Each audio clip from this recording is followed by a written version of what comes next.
बहुत बहुत धन्यवाद। शायरी की बहुत ही ज़बरदस्त शख्सियत मंजू सक्सेना जी, आज के समारोह के अध्यक्ष परम आदरणीय महेश चंद्र द्विवेदी जी। तो किसी कार्यक्रम में अगर संचालिका जो है वो शायरी और शायरी में भी ख़ास तौर से गज़ल की अगर वो शायरा है वो निज़ामत कर रही हो और उस कार्यक्रम का की अध्यक्षता किसी ऐसे पुलिस के हाथ में हो जो बिल्कुल टॉप पे रहा हो पुलिस की, यानी पुलिस महानिदेशक के पद से वो रहते हुए उन्होंने साहित्य की सेवा की। मैंने उनके पद पे रहते हुए उनकी शायरी को सुना है, खूबसूरत शायरी, और आज की जो संचालिका है उनकी शायरी को सुना।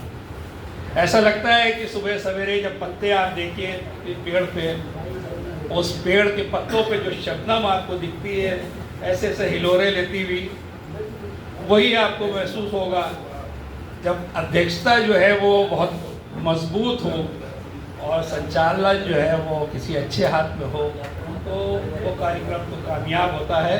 मैं सुषमा जी को बधाई देता हूँ कि एक अच्छा और सफल कार्यक्रम हमें देखने को मिल रहा है। उस कार्यक्रम में मुख्य अतिथि के रूप में शहर की बहुत ही हमारी मशहूर साहित्यकारा जो पद्मश्री से विभूषित हैं वो आज यहाँ मौजूद हैं। उनकी मौजूदगी ने आज के समारोह को बहुत गरिमा बख्शी है। बहुत ही सरल उनका व्यक्तित्व है। मैं समझता था कि शायद पद्मश्री होने के लिए बहुत ज़्यादा विद्वता होने की ज़रूरत है, लेकिन मुझे लगता है कि सरलता होना बहुत ज़रूरी है। जो सरल व्यक्तित्व है आपका, इसलिए मैं जिन लोगों ने आपका चयन किया है मैं उनका बहुत आभार व्यक्त करता हूँ। हमारे बराबर बैठी थी हमारी बहुत ही बड़ी बहन प्रोफेसर उषा सिन्हा साहिबा, जिनको देख के मैं वैसे ही मैं कहता हूँ कि अक्सर सलाहियतें मेरी जो है वो सहमी रहती हैं, इसलिए वो भाषा विभाग की जो है वो अध्यक्षा रही हैं। और जो जिसके पास भाषा की जो भाषा विभाग की जो अध्यक्ष रही हो, अध्यक्षा रही हो, तो उसके सामने बोलना बहुत मुश्किल काम है, कठिन काम है। वो आज यहाँ मौजूद हैं, मैं उनका स्वागत और अभिनंदन कर रहा हूँ। अभी आपने यहाँ सुना हमारे दिनेश अवस्थी जी को, आजकल दोहों पे ज़बरदस्त काम कर रहे हैं, और आखिरी दोहा जो उन्होंने यहाँ सुनाया बिल्कुल ऐसा सटीक दोहा बिठा दिया जो अभी यहाँ अंबर जी कह के गए थे, और बिल्कुल उससे मिलता जुलता खूबसूरत उन्होंने दोहा यहाँ प्रस्तुत किया। अभी आपने सुना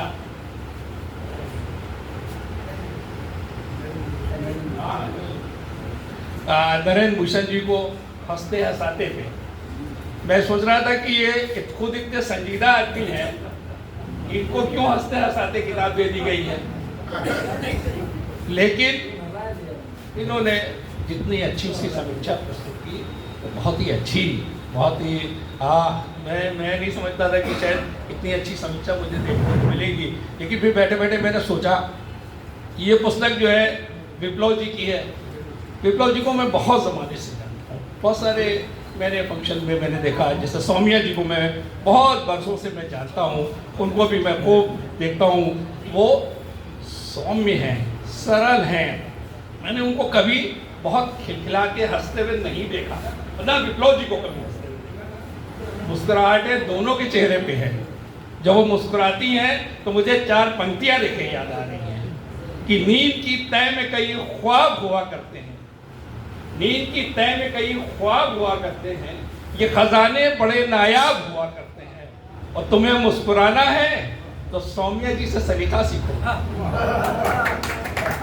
तुम्हें मुस्कुराना है तो सौम्या जी से सलीका सीखो, इस इबादत के भी आदाब हुआ करते हैं। तो ऐसा व्यक्तित्व, ऐसा परिवार जिसके जहाँ से ये किताब निकल के आई है। अभी किताब मैंने अभी देखी, अगर पहले मुझे मिली होती तो मैं शायद कुछ उसको पढ़ सकता, देख सकता, लेकिन मेरा मामला ये है कि शायद अब तक 500 से ज़्यादा किताबों पे, हिंदी उर्दू अंग्रेज़ी किताबों में मैंने उसकी भूमिका लिखी है ये किताब को। एक देखिए, मैं पीछे आज मैं ये भी सीखूंगा फन अमिता दुबे जी से। कभी तो वो स्टेज पे सजी होती हैं और आज सबसे आखिरी पंक्ति पे बैठी हैं, तो ये फन भी मुझे सीखना है। आज मुझे सीखने को मिला है कि कभी कभी पीछे बैठ के भी जो कुछ सीखा जाता है, वो देखा जाता है और समझा जाता है, वो मुझे आज इनसे देखने को मिला है। बहुत बड़े साहित्यकार हैं, उनको भी मैं उससे मुझे आज उनसे कुछ सीखने को मौका मिल रहा है। तो मैं जिक्र कर रहा था कि 500 से ज़्यादा किताबों पे मैंने भूमिका लिखी है और शायद गिनती मुझे ये नहीं याद है कितनी किताबों के लोकार्पण और विमोचन के कार्यक्रमों में गया हूँ, उसमें बोलने का अवसर मिला है। लेकिन मैं आज बहुत ही एतमाद के साथ एक बात कह सकता हूँ, ये किताब आज उन तमाम किताबों पे, यानी जो मैंने लिखी हैं, जिस पे मैंने भूमिका लिखी है, और जिन किताबों को लोकार्पित हमारे मौजूदगी में जो हुई हैं, उसमें बिल्कुल अलग और अनोखी चीज़ इसमें मुझे आज देखने को मिली, जो दूसरी किताबों में नहीं मिली। वो मैं थोड़ी देर में बताऊंगा आपको। लेकिन एक बात वो है, और दूसरी बात एक और अनोखी है कि मैं ऐसे किसी, मुझे याद नहीं पड़ रहा है, ऐसे किसी कार्यक्रम में मैं गया हूँ जिसमें संचालन करने वाले का और अध्यक्षता करने वाला दोनों किताब का पार्ट हो। ये भी शायद आज पहली बार मैंने देखा है कि मैं द्विवेदी जी की भी कविता इसमें है और जो संचालन कर रही है उनकी भी कविता इसमें है। तो ये नई चीज़ मुझे देखने को मिली। तो किताबें बहुत ही अहम है। किताब लिखना बहुत कठिन काम है। जैसा अभी जिक्र किया गया विप्लव जी का, विप्लव जी खानदानी शायर थे, खानदानी कवि थे। अभी जिक्र किया उनका कि दाव कृष्ण वर्मा जी जो उनके पिताश्री थे, वो भी साहित्य में लिखे। और साहित्य लिखना कोई बड़ी बात नहीं, साहित्य तो बहुत, लेकिन साहित्य को जीना बहुत मुश्किल काम है। जिस तरह उन्होंने 1954 में अल्मोड़ा लेखक संघ का उन्होंने बुनियाद रखी, साहित्यकारों को जमा किया, साहित्यकारों की सुनते होंगे, साहित्यकारों को सुनाते होंगे। ये एक बहुत मुश्किल काम है, ये व्यक्त नहीं कर सकता, ये व्यक्तित्व ये काम करता है। तो ये बहुत बड़ा काम वो उस परिवार से ताल्लुक़ रखते थे। और यही वजह है कि विप्लव जी ने जब पहली कविता लिखी, पहली कविता लिखने का जो शीर्षक है उनका, वो वीर जवाहर है। वीर जवाहर, मेरा मानना है कि मुझे नहीं मालूम कि किसकी जवाहरलाल नेहरू के बारे में क्या राय है, लेकिन मेरा ये मानना है कि जवाहरलाल नेहरू अगर प्रधानमंत्री ना भी होते तब भी इस देश में सबसे बड़े आदमी होते। इसलिए मैंने उनकी किताब पढ़ी है, डिस्कवरी ऑफ इंडिया, और पढ़ी ही नहीं है बल्कि डिस्कवरी ऑफ इंडिया का जो मैन्युस्क्रिप्ट है वो जवाहरलाल नेहरू संग्रहालय में आज भी मौजूद है। और उसको आप देखिए, मैन्युस्क्रिप्ट, वो साहित्यकारों के देखने की चीज़ है। साहित्य में जो लोग डूबे हैं उनको उस मैन्युस्क्रिप्ट को देखने की ज़रूरत है। इतनी खूबसूरत राइटिंग, हाथ से जेल में लिखी हुई, और कहीं कामा फुल स्टॉप नहीं है, मतलब की कमी नहीं है। यानी आज तक बहुत सारे साहित्यकार लिखते हैं, काटते हैं, ये बढ़ाते हैं, वो बढ़ाते हैं, और मैं तो आखिर दम तक, यानी जो छपने से पहले भी अगर 1 घंटा मुझे पहले कुछ मौका मिल जाए तो मैं कुछ बदल लेता हूँ। लेकिन उस मैन्युस्क्रिप्ट को मैंने देखा, मैंने अभी तक बहुत सारे राइटरों की, मैंने बहुत सारे, मैं लाइब्रेरियों में गया हूँ, मैंने बहुतों के मैन्युस्क्रिप्ट देखे हैं, लेकिन जवाहरलाल नेहरू का जो डिस्कवरी ऑफ इंडिया है वो देखने के लायक है। आज मैंने जिक्र इसलिए कर रहा हूँ मैं, क्योंकि उन्होंने पहली कविता वीर जवाहर लिखी है। तो Jawaharlal Nehru as a writer हमारे सामने बहुत बड़ा व्यक्तित्व है, हमें वो देखने की ज़रूरत है। और उन्होंने जब वो कविता लिखी, जब अपने हेड मास्टर को जहाँ सुनाई और वहाँ उनको प्राइज़ मिला, तो उनको बुला के उसने पूछा, उनके टीचर ने, कि हमें शक हो रहा है कि 7 साल की उम्र में और वीर जवाहर पे कविता, ये कविता तुमने नहीं किसी और से लिखवा के लाए हो? तो उन्होंने कहा कि नहीं मैंने लिखी है। तो उनका अच्छा तुमने लिखी है तो देखो तुम हमें कुछ सुनाओ, देखो सामने कुत्ता जा रहा है, कुत्ते पे कुछ सुनाओ। तो जरा शेर देखिए उनका। उन्होंने फौरन वहां पे ये शेर कहा कि कितना प्यारा कुत्ता है, ये मोती इसका नाम है। कितना प्यारा कुत्ता है, ये मोती उसका नाम है, हिला हिला कर पूंछ को करता मुझे सलाम है। कि कुत्ते की ये विशेषता जो है, एक शेर में 2 पंक्तियों में कोई 7 साल का बालक अगर कह सकता है तो उनकी सोच का और उसके लेखन का आपको अंदाज़ा हो सकता है कि वो कितना बड़ा हो सकता है। तो इसलिए उनका विराट व्यक्तित्व था। उन्होंने साहित्य को जिया है, साहित्य में वो पूरी तरह से रहे हैं और उन्होंने जो काम किया न सिर्फ साहित्य के लिए बल्कि अपने पिताश्री ने जो उन्होंने उस स्कूल से सीखा था, जो घर का स्कूल होता है ना, उससे बड़ा कोई ज़मीन पे स्कूल नहीं है, वो वहाँ से सीख के निकले। तो कविता का शब्द शब्द जो है वो बोलता हुआ होगा और ये उनका सौभाग्य था कि उनकी सुषमा जी जैसी उनको उनकी धर्मपत्नी उनको मिली और उन्होंने कि वो संगीत की एक बड़ी इच्छा था कि वो पहले से भी साहित्यकार थी, उनके भाई भी साहित्यकार, वो भी साहित्यकार परिवार से आई। तो जब 2 परिवार मिल जाए तो पूरा परिवार तो साहित्यिक होना ही था। तो मैं जो आखिरी बात कह रहा था, पहली बात मैंने कही थी कि इस किताब में जो अनोखी बात है वो देखिए ये है कि मैं इसका सबसे अंतिम जो कविता है यहाँ से इसको मैं शुरू कर रहा हूँ और वो कविता है आस्था सक्सेना की। वो कहती हैं, महानगर की दौड़ में छूट गए हैं गांव, महानगर की दौड़ में छूट गए हैं गांव, दौड़ो घर परिवार मत, लूटने की छाव, लूटने की छाव। आप ये देखिए कि वो इनकी बेटी हैं और उनकी कविता इसमें शामिल है। दूसरी अंबर देखिए अभी आपके सामने बोल चुके हैं, उनकी कविता है, खेतों खेतों सड़क मकान, उर्वर भूमि बने शमशान। अब देखिए मतलब क्या इसके अंदर कितना आहंग है, जो शायरी का आहंग होता है वो इसमें बोल रहा है।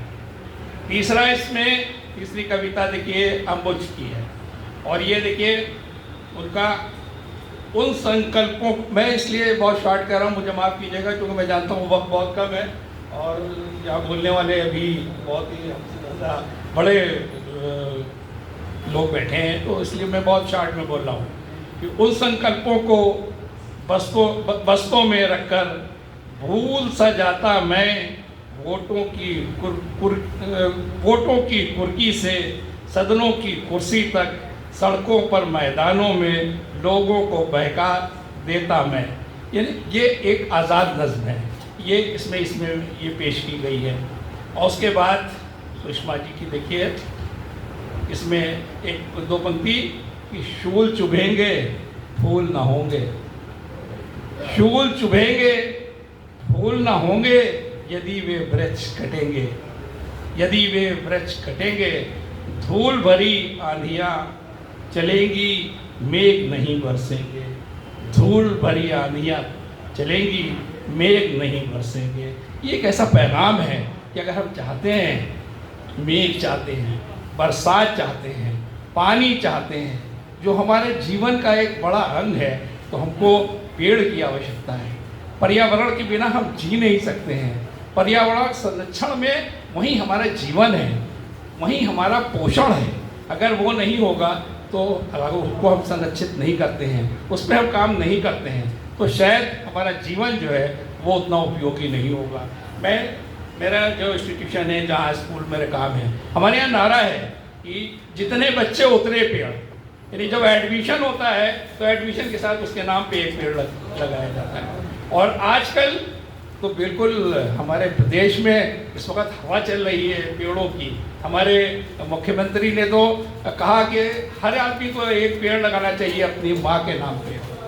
और अगर हम सब जागृत हो जाएं और एक पेड़ अपने माँ के नाम से लगाएं तो शायद कहीं पे भी जगह बचेगी नहीं और हम इतना संरक्षित होंगे, हमारा जीवन इतना सुरक्षित होगा कि उसकी कल्पना जो है वो हम नहीं कर सकते हैं। हालांकि ये एक बिल्कुल दूसरा पहलू है कि सरकारी काम सरकारी होते हैं, लेकिन हमें जागृति आ जाए, हम उस स्लोगन को अगर अपना लें, जो स्लोगन कहा गया है कि एक पेड़ माँ के नाम, वो बहुत बड़ा होगा। क्योंकि मैंने दुर्दशा देखी है, मैंने अपने यहाँ वीडियो को देखा, हमने देखा कि वहाँ पे हज़ारों हज़ार पेड़ डाल दिए गए हैं। उससे कहा, जो पेड़ वहाँ लाया है सरकारी आदमी, उसने कहा कि 2000 में अगर 20 पेड़ भी जीवित रह जाएंगे तो बड़ी, ये बात मैं कृष्णनंद जी आपकी वजह से कह रहा हूँ कि आप इसके चूँकि योद्धा हैं, प्रोधा हैं, आप इस पर काम करते हैं, तो जो सरकार की स्कीम है उसे आप ज़रा मॉनिटर कराइए। वो कह रहा है कि जो पेड़ लाया है कि 2000 पेड़ लगाएंगे तो शायद 20 पेड़ 20 में चल जाए तो बड़ी बात है, उसे देखने की ज़रूरत है। लेकिन हमारी अपनी जिम्मेदारी है कि पर्यावरण को हमें बचाना होगा, और अगर हमको अपने भविष्य, अपने परिवार का और उस जीवन और अपने को संरक्षित करना है, तो पर्यावरण के अलावा कोई दूसरा रास्ता नहीं है। इसी तरह विप्लव जी का है कि तोड़ फोड़ कर सृष्टि में पगलाया इंसान, तोड़ फोड़ कर सृष्टि में पगलाया इंसान, इतराता इस प्रगति पर लघु मानव नादान। वो समझ रहा है कि हम बहुत प्रगति पे हैं, लेकिन हम जो हमारा मूल जीवन जीने का तरीका है, जीवन जहाँ से हमारा संरक्षित होता है, हम उसी को मिटा रहे हैं। इसलिए पहला पैगाम अगर मेरा कोई है तो वो ये कि हमें पर्यावरण को बचाना है। आज के दिन का भी यही पैगाम है, और ये मैं बहुत बधाई दे रहा हूँ इनको। इसमें इतने कीमती लोगों ने अपनी कविताएं लिखी हैं, सब मेरे जानने वाले हैं। मैं हमारे डर के किसी का नाम नहीं ले रहा हूँ, इसलिए किसका छूट जाएगा वो मुझे बाद में बहुत कहेगा कि आपने उनकी कविता पढ़ दी थी, वो मेरी छोड़ दी। तो इसमें जितनी कविताएं हैं, क्या अब ये तो मनीष जी बैठे हैं, देखिए ये तो पूरी ज़िंदगी इन्होंने पर्यावरण पे अपनी गुजारी है, एक ही कविता भी उसी पे है। तमाम पथिक जी है और तमाम लोगों की इसमें, बिसारिया जी का तो जवाब ही नहीं है कि पर्यावरण पे आपकी भी मैंने कविता देखी। तमाम लोगों की कविताएँ हैं इसमें, सब हमारे जानने वाले और हमारे करीब के लोग हैं। इसलिए मैं सबको दिल की गहराइयों से बधाई दे रहा हूँ कि उन्होंने इस किताब में जो अपनी कविताएं लिखी हैं और पर्यावरण से संबंधित लिखी हैं, तो ये किताब अपने आप में बहुत कीमती हो गई है। इतने बड़े साहित्यकारों को किसी एक किताब में उसका संकलन करना, उसे पेश करना, ये बहुत बड़ा काम है। मैं सुषमा सौम्या जी को, उनके पूरे परिवार को, जो बात मैंने आपसे कही थी कि इसमें परिवार के 5 सदस्य हैं और 5 की कविताएं इसमें मौजूद हैं, ये मैंने अभी तक कहीं नहीं देखा। ये विप्लव जी का, सुषमा सौम्या जी का और उनके दोनों बेटों का, उनकी बेटी का, यानी कोई परिवार हमारी नज़र में ऐसा कि एक किताब में वो लिखे हों, अपने आप में ये बहुत ही अनोखी चीज़ थी। इसलिए ये किताब मेरी नज़र में बहुत कीमती है। ये किताब से ज़्यादा उनका परिवार बहुत कीमती है, क्योंकि वो साहित्य को समर्पित है, साहित्य के लिए वो बड़ा काम है। मैं अभी हंसते साथी का जिक्र हुआ, मैंने जिक्र किया कि मैंने उनको कभी जोर से हंसते नहीं देखा, हमेशा मुस्कुरा के बात करते थे। और लेकिन उनका कठाई देखिए, मैं जो उनकी धर्म वाली कविता है वो उन्होंने बहुत अच्छे तरीके से अभी पेश कर दी। आप देखिए कि उनका मीडिया ने कहा, नहीं कहा हमने, मीडिया ने कहा नहीं कहा हमने, राम राज लाएंगे, अच्छे दिन आएंगे, सुंदर सपना टूट गया, जुमला था लुट गया। अब कटाक्ष देखिए आज के हालात पे जिस तरह से उनका कटाक्ष है, अच्छा इसे कहते हैं कि हास्य के साथ जो व्यंग है वो हास्य को भी जिंदा रखता है। वो कहते हैं ईरान की पूछो तो ईरान की बताएंगे, ये बिल्कुल हमारे बीच की बातें हैं। ईरान की पूछो तो ईरान की बताएंगे, अपनी छिपाएंगे उसकी बताएंगे, अपनी छिपाएंगे उसकी बताएंगे और प्रश्नों के जवाब उसके गिनाएंगे। यानी आप देखिए, जो हम आज की ज़िंदगी जिस तरह जीते हैं उसको उन्होंने इतने छोटे और इतने ऐसे अंदाज में पेश कर दिया। वो कहते हैं हम सब बुढ़ापे की तरफ चले जा रहे हैं, देखिए आ गया बुढ़ापा, बेटा बना है पापा, बेटा बना है पापा, लो आ गया बुढ़ापा। यदि जबान देखिए इतनी शानदार, इतनी खूबसूरत जबान है कि बेटा बना पापा, लो आ गया बुढ़ापा, सत्संग प्रवचनों में ईश्वर का नाम जापा, ऊंचा पड़े सुनाई, धुंधला पड़े दिखाई, देता है चिकित्सक भी क्या क्या अजब दवाई। आप जबान देखिए, भाषा देखिए, इतनी भाषा में सीधा कटाक्ष करने वाला ये वही आदमी कर सकता है जिसने साहित्य को जिया होगा। उसके बाद अभी नमन का जिक्र कर लिया, वो बहुत ही समझदार आदमी थे क्योंकि पढ़े लिखे थे, वैज्ञानिक थे, उन्हें पता था कि उन्हें पहले भी कविता जो है लक्ष्मी जी पे लिखनी चाहिए, इसलिए लक्ष्मी के बिना कहीं कुछ होता नहीं है, इसलिए उन्होंने सरस्वती जी पे कविता जो लिखी वो बाद में लिखी, और लक्ष्मी जी पे, गणेश जी पे पहले शुभ काम की कार्य किए, फिर लक्ष्मी जी को उन्होंने प्रसन्न किया, फिर सरस्वती की तरफ पहुँचे, इसलिए ईश्वर ने उन्हें पूरी तरह नवाजा है, लक्ष्मी से भी और सरस्वती से भी पूरी तरह उनका परिवार परिपूर्ण है, और इसीलिए हमारे सामने बैठा है, मैं उनको बधाई दे रहा हूँ और दिल की गहराइयों से उनको मुबारकबाद पेश कर रहा हूँ।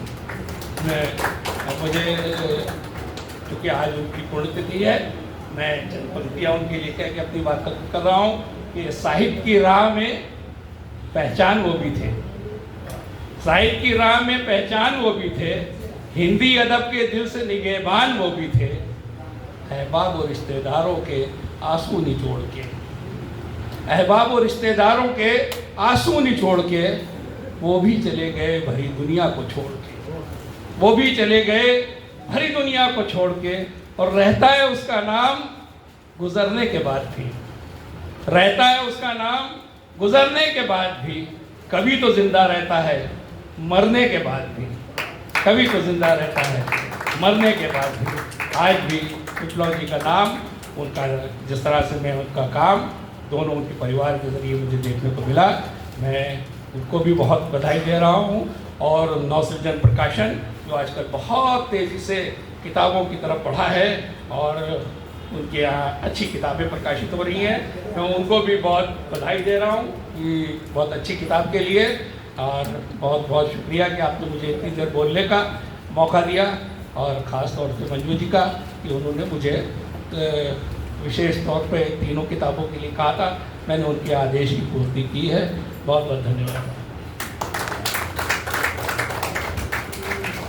और एक बात मैं अक्सर कहता हूँ कि मैंने तो सारी बातें आपके मतलब की, अपने मतलब की नहीं कोई, कि जिन कार्यक्रम में मैं जाता हूँ और महेश भाई उसमें अगर महिलाएं होती हैं, वो भी अगर स्टेज पे होती हैं, तो मुझे बार बार ये लगता है कि मैं महिला क्यों नहीं हूँ। अगर मैं महिला होता तो मुझे भी ये खूबसूरत शाल जो रंगीन विद्या बिंदु जी को पहनाई गई और ये हमारी उषा जी को बनाई, तो ये रंगीन खूबसूरत शाल शायद मेरे हिस्से में भी होती। तो ये मेरा एक रहती है पीड़ा कि जब मैं वो खूबसूरत शालें देखता हूँ, और लेकिन उसके लिए खूबसूरत होना और उसके लिए महिला होना बहुत ज़रूरी है, मुझे हमेशा रश होता है कि काश मैं भी होता।